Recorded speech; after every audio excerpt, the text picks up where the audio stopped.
l'aéroport de Ziguinchor. La deuxième question, c'est les trois, bien sûr, soldats qui sont décédés au Nord-Sindian. Aujourd'hui, quel commentaire faites-vous, bien sûr, de cette actualité? Pour l'aéroport de Ziguinchor, en venant, j'avais même voulu atterrir à l'aéroport. J'avais demandé au ministre des Transports et au ministre des Infrastructures de voir est-ce qu'il était possible d'atterrir à Ziguinchor. Ils m'ont dit qu'ils sont en train de faire la dernière couche d'enrobé et que l'engagement qui a été pris de livrer cet aéroport en fin avril sera, Inch'Allah, respecté. Nous sommes tous pressés que cet aéroport rouvre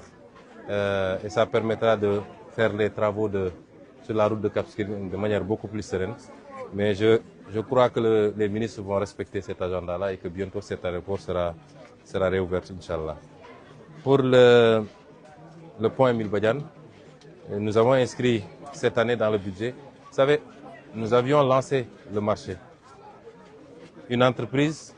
un consortium entre une entreprise chinoise et une entreprise sénégalaise avait gagné le marché. Mais malheureusement, la situation de la dette et la suspension de notre programme avec le FMI a fait que le financement qui devait être donné par Exim China, ils ont considéré qu'ils attendent l'évolution de nos discussions avec le FMI. Et j'ai dit on ne peut pas attendre. C'est pourquoi j'ai parlé tout à l'heure de souveraineté. Vous voyez là où c'est important d'avoir sa souveraineté. Ma stratégie, si Dieu nous aide, c'est que tous nos chantiers stratégiques, qu'on n'attende plus un financement de l'extérieur. C'est pourquoi sur le budget 2026, j'ai inscrit 30 milliards de crédits pour qu'on finalise des études et que la pose de la première pierre puisse se faire le plus tôt possible cette année 2026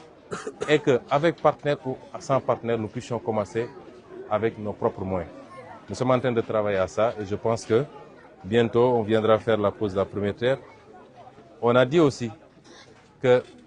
nous ne voulons pas, la doctrine du président c'est de dire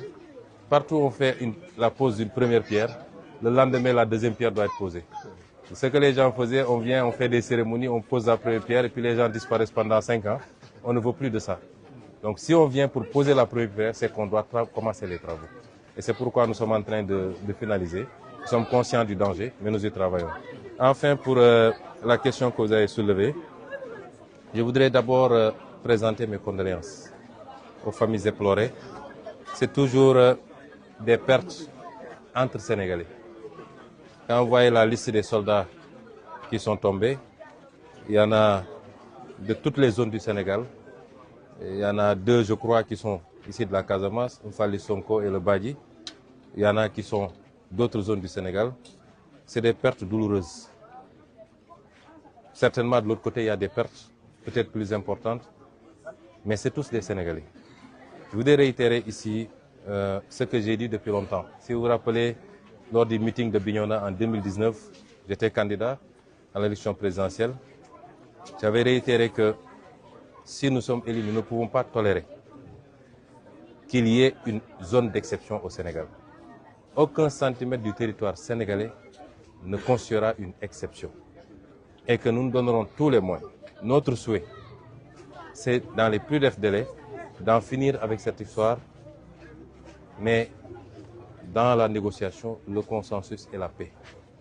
Nous sommes très avancés avec certaines factions, comme vous l'avez vu. Moi-même, j'ai été à Bissau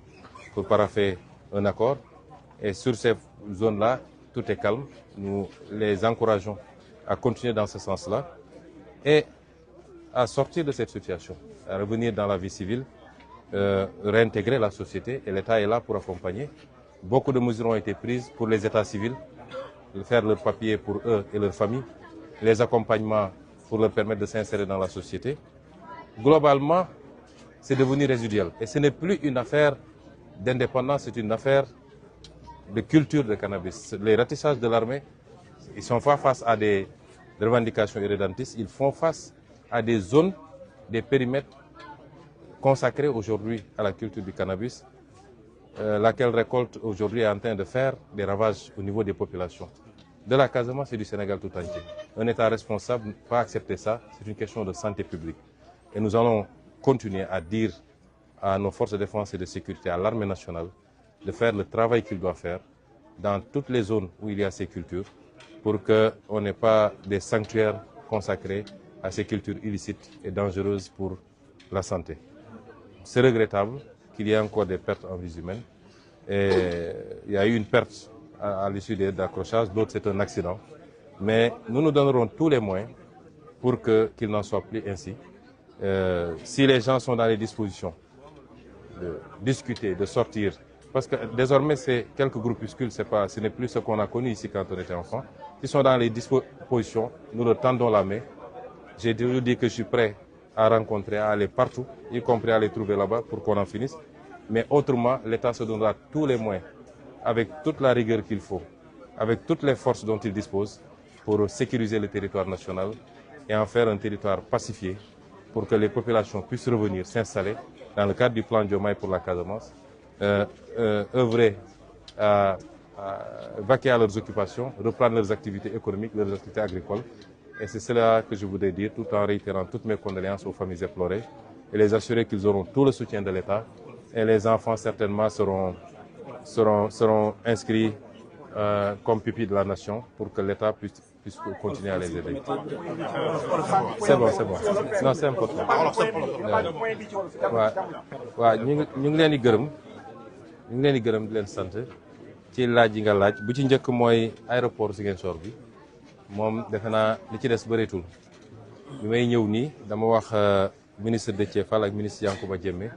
ndax kii moo yor transport aérien kii yor infrastructure ne leen su ma sañoon di damay atterrir Ziguinchor directement bi ñu xoolee waat ma ne ma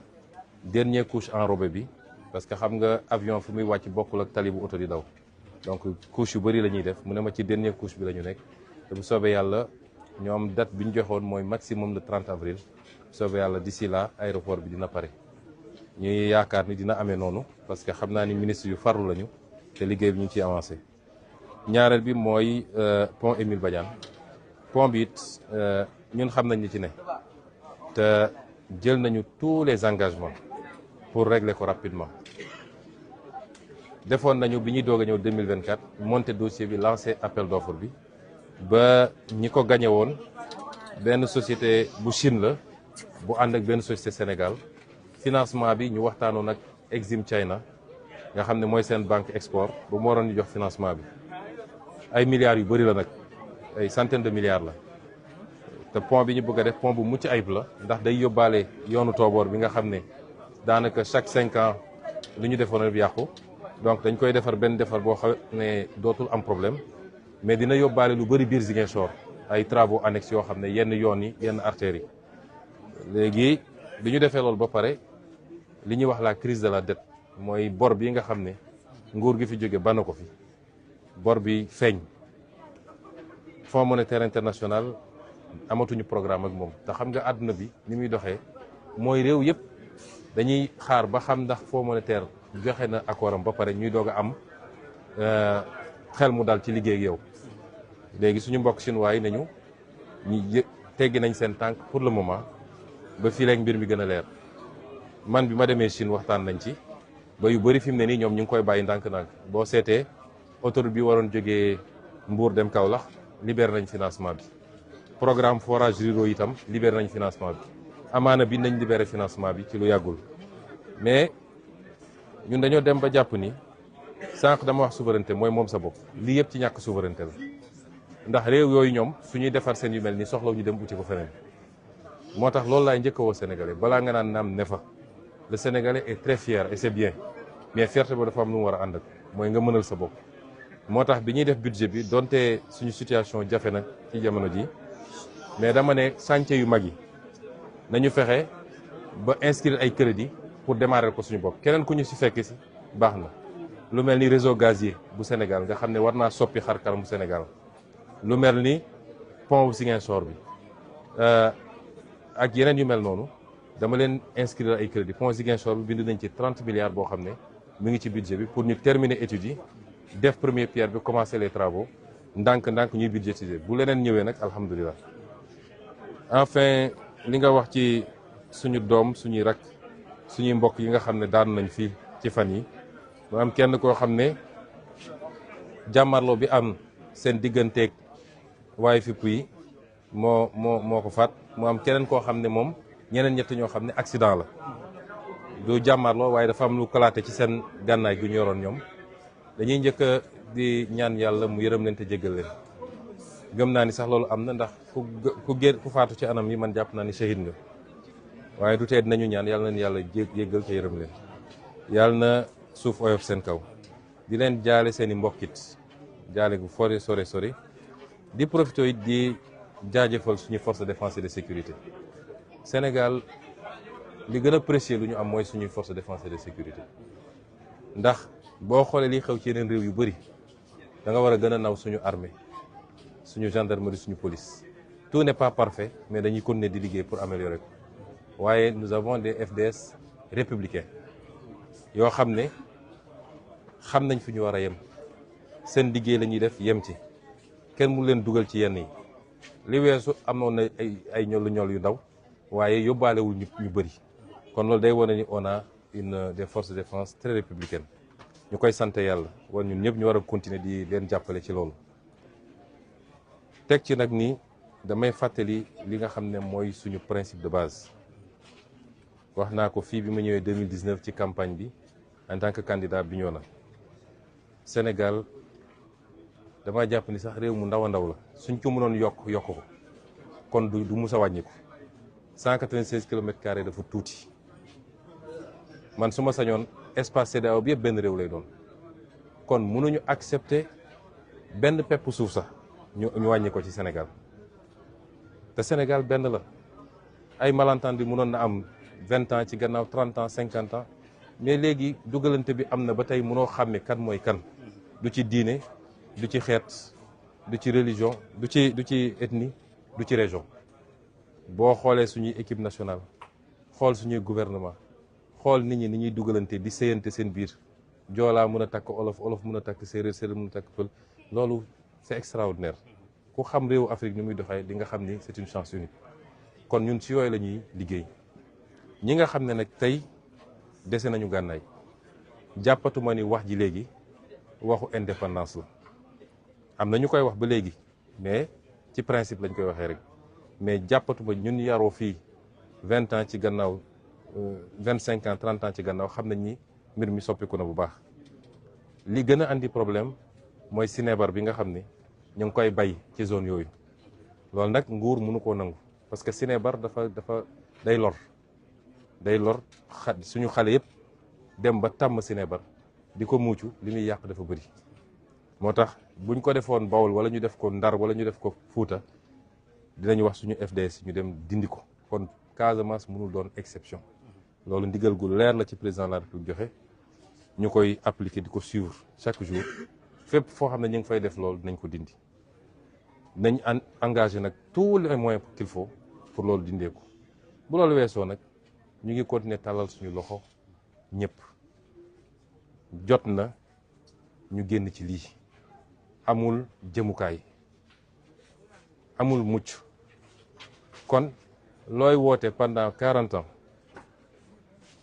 te ab village sax contrôlé wu ko xamal ni lii amul mucc ñun ñëpp benn lañ ña fa nekk suñuy mbokk lañu man je l'assume samay papa lañu samay frère lañu samay sœur lañu je l'assume publiquement ku mu neex nga demal lii nga wala lële waaye lii ñu nekkee nii amul mucc te tegul ci yoon kon nañu génn ñu toog waxtaan bokk réew mi tabax ko xool nu ñuy créer unité bu gën a yaatu ci Afrique mais pas nu ñuy daggaatee réew yi kenn ku nekk am sa benn 50 kilomètres carrés amul njëriñ àdduna doxewul noonu souveraineté nag dafa am solo ci li may dellu si affaire pont bi moo tax ci loolu lay tëjee di ci continuer woo Sénégal yi ba ci la défense de nos valeurs culturelles souveraineté da ci am solo ndax da ngay gis réew moo xam ne day jox financement Sénégal démb gis naa ko ci réew bu ñuy wax xam nga Luxembourg la xam nga benn réew ci Belgique ne waaw roi bi